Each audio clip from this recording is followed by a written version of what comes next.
Hi, my name is Kara-Leah Grant from the Yoga Lunchbox. This is the second in my series of home yoga practice video questions. It's great to have you all back again. So the question this week comes from Catherine in India. I'm just going to read it out to you. I've practiced yoga for many years, and for the last 6 months I've been doing a regular home practice. Nice work, Catherine. However, last month I had an MRI scan due to persistent backache and discovered that I have a slip disc. My doctor has asked me to stop yoga. Forward bends are a definite no, and his opinion is that I should walk and swim as exercise, which I've been doing. My back pain has gone after rest.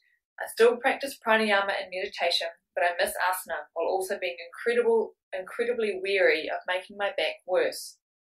Are you aware of any sequences I can do that avoid forward bends, strong back bends, and generally keeps my spine straight? Thank you so much. Namaste, Catherine. P.S. I currently live in India and visited both Western and Ayurvedic doctors, and they both advised me to stop asana. It's a great question.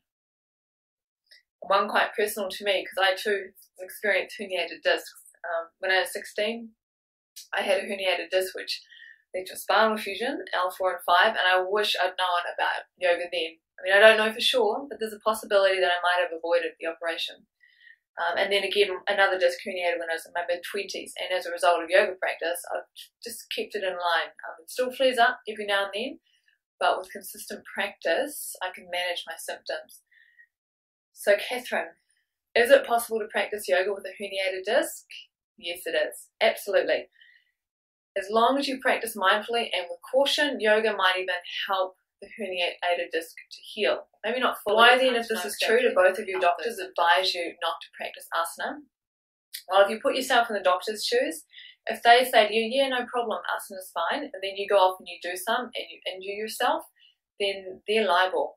So rather than going down that route, I think a lot of doctors just say, no, steer clear of yoga and stick to things like walking and swimming because they're a lot safer. And that's true, because it all comes down to the kind of yoga you're doing, the style, the teacher, and how aware you are of what you're doing. So yes, yoga could be a bad idea for a herniated disc if you walk into a power yoga class, or perhaps go straight into a Bikram class with a teacher that pushes you too far, or with the heat. So you do have to be very mindful of what you're doing.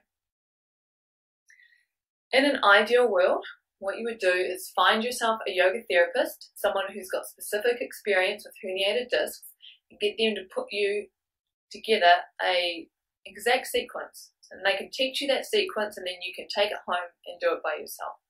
That may or may not be possible for you for several reasons. There may not be any yoga therapists in the area that you're in. It may not be financially possible, those are probably the two main reasons. Okay, so that's our ideal world. Now, in the world that you might be living in, which is probably the world we all live in, where things aren't ideal, here's what you can do. You can become your own yoga therapist. So basically this means you take full responsibility for your experience and for your body, and you educate yourself on herniated discs and yoga. So get on the internet and put in yoga with a herniated disc, and you will find screeds and screeds of information. Not all of it's going to be good, not all of it's going to be true, not all of it's going to be relevant, so you do have to wade through that information, sift through it. Pay particular attention to the source. Who's putting this across? Look at the authors. What kind of credentials have they got? Have you heard of them before? Is this someone that you trust? And gather that information so that you completely educate yourself on yoga with a herniated disc. Okay? The key thing to remember, as it is with all yoga, is that it's about breath and awareness. Okay? So if you're practicing yoga with breath and awareness, it is unlikely that you will injure yourself. Okay? So I know that when you say to the doctor, is it safe to practice asana, you're kind of looking for reassurance, or I understand that you're scared, you don't want to injure yourself, right? Is it okay? Someone who can tell you from the outside that no, it's okay, you're fine. I can't give you that either. I can't say, yeah, you'll be 100% fine, because I don't know your specific situation. I don't know which disc that you've herniated. I don't know exactly how it's presenting in your body. I don't know your level of flexibility or strength. So you have to take responsibility for your own practice. If you are completely aware of your breath and you bring that awareness into what you do, in general, you'll be okay. Okay. With that though, take a solid dose of common sense. So what do I mean by common sense? There are definitely some postures you want to avoid, okay, if you've got a herniated disc.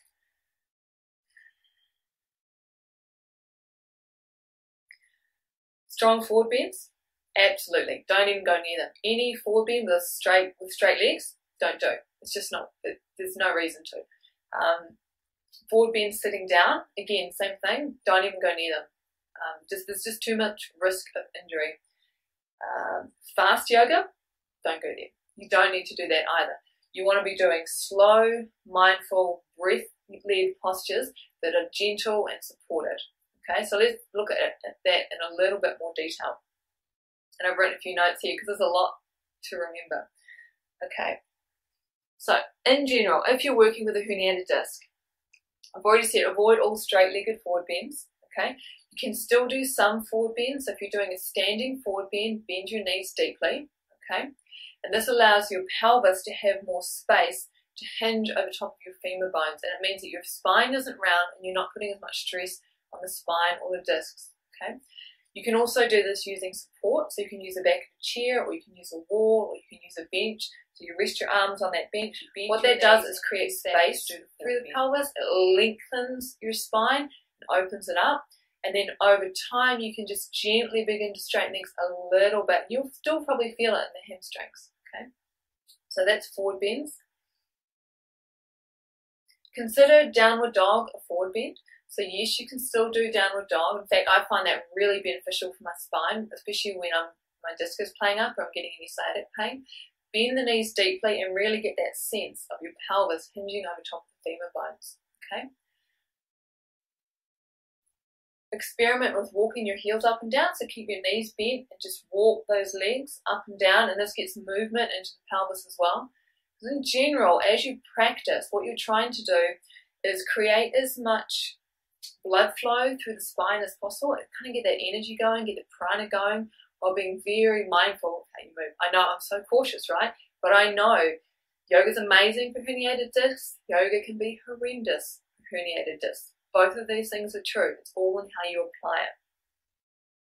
Now, gentle back bends can be amazing for herniated discs. Okay, so when I say a gentle back bend, I'm looking at something like Sphinx. So if you're lying flat on the ground and you bring your elbows directly underneath your shoulders and you're pulling your upper body forward while extending through your legs. So you've got the support of your arms underneath, so your spine's not doing all of the work, and you can use those arms to create traction. Okay, so that's another one I find really amazing. Or crocodile pose. I've seen a few variations of that where you've got your arms underneath like this, and again, you're creating that gentle traction through the spine. So those will be the key components I think about in a back bend. Am I supported?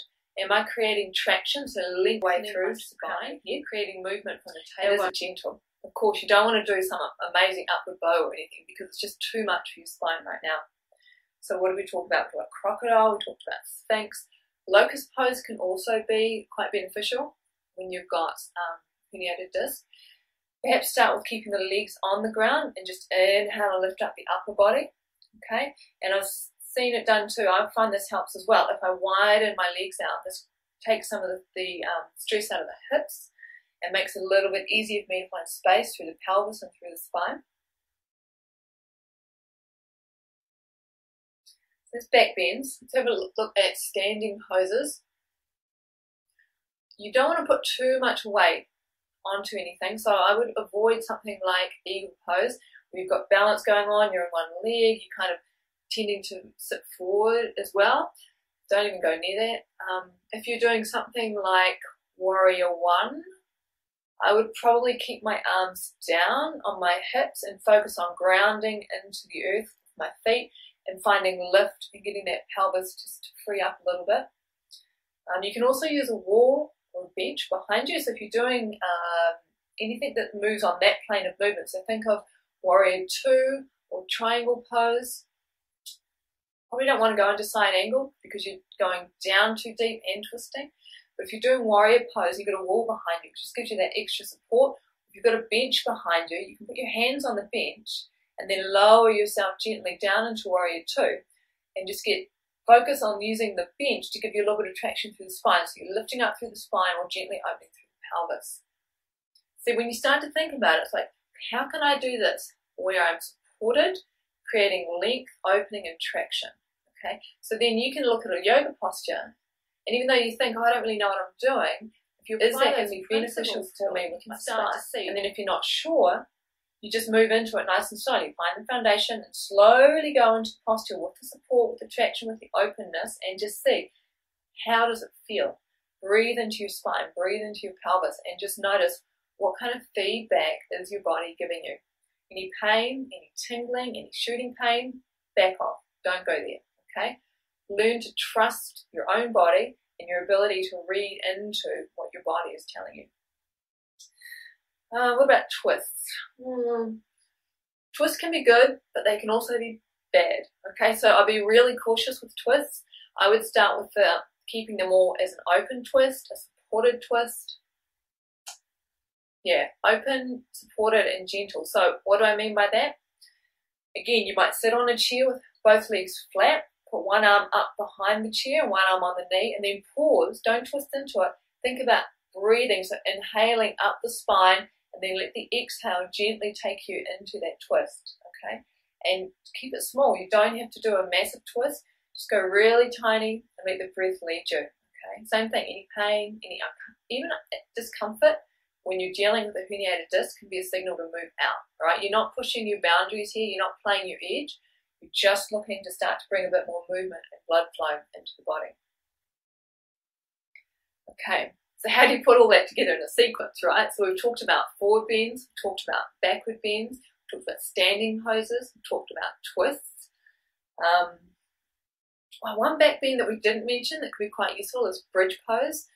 Again, you're well supported, you put your arms underneath like this, and then just inhale, lifting up, see how it feels. You can use a block underneath your spine so that you can really surrender into it, but then sometimes that makes it too intense. Okay. One thing that's quite useful is if you're coming up into bridge, if you use an inhale to come up and then exhale, vertebrae by vertebrae, go all the way down. These are long inhales, long exhales. Do that maybe 4 or 5 times, and the movement really helps to sort of, I would like to say flush out the system, but it's probably not scientific in any way, shape or means. But moving like that, maybe it increases the blood flow in the area, creates space. Can't quite put it into correct scientific language, but I know it works. It's worked for me in my body when I've had issues with my disc. So putting it all together in a sequence. Okay, think about a general sun salutation. I'm guessing that you know the basics of that. Okay, start in Tadasana, and again, to get that movement and that blood flow, do a simple pranayama with your arms. So you're inhaling, coming up, exhale, come down. And do that a few times to connect your breath to your movement. Make sure you've got a chair in front of you, and then you can use that chair to support yourself where you go into forward bend, do a few breaths. And then you can also use that chair to do a modified upward dog. So again, you're getting that traction through the spine. So your feet are on the ground, your hips are moving towards the chair, and you're pulling yourself up. And you can go forward and back a few times between the forward bend, straight spine, bent knees, and the gentle upward dog supported on a chair. From there, if it's feeling really good, you could go down into downward dog with your bent knees, bend them a whole lot, and just move your pelvis. Just gently moving it like that and extending your legs, so walking the legs up and down. From there, you might want to do a couple of standing poses, then come down onto the ground for some supported, gentle back bends, and then probably that's enough, in Shavasana, but have your legs supported again, so either on a chair or just with your knees bent over a pillow or a bolster. Okay, so that's a fairly simple sequence. It'll get your body moving, it'll get you into asana, and it will also get you paying really close attention. What kind of feedback is it giving? Does it feel really good? Does it feel not so good? So you're learning to take full responsibility for your own body and your own healing. And in a way, this episode of having a herniated disc could turn out to have a silver lining. It could turn out to have a great blessing as you learn to look after your body. I know for myself that was something that happened because I had back issues when I was 16, and then in my 20s I got right into yoga and I had to take responsibility for what was going on with my body. So don't try and do too much at first, okay? Keep it simple. 3 postures could be enough, right? Just do some exploring. Let your breath lead you. and see where it goes and build up over time. Make sure you do some solid research on the internet. I'll add a few links underneath this of places that you can start. That covers the question. Can you practice yoga with a herniated disc? Yes. If you educate yourself, if you're mindful, if you use your breath, and if you have no expectations as to doing these amazing postures and just keep it gentle, keep it modified, keep it supported. So I'm Kara-Leah with the Yoga Lunchbox. If you have a question about your home yoga practice that you would like me to answer, you can contact me. Just send me an email. The details are down below, and I look forward to hearing from you. Thank you.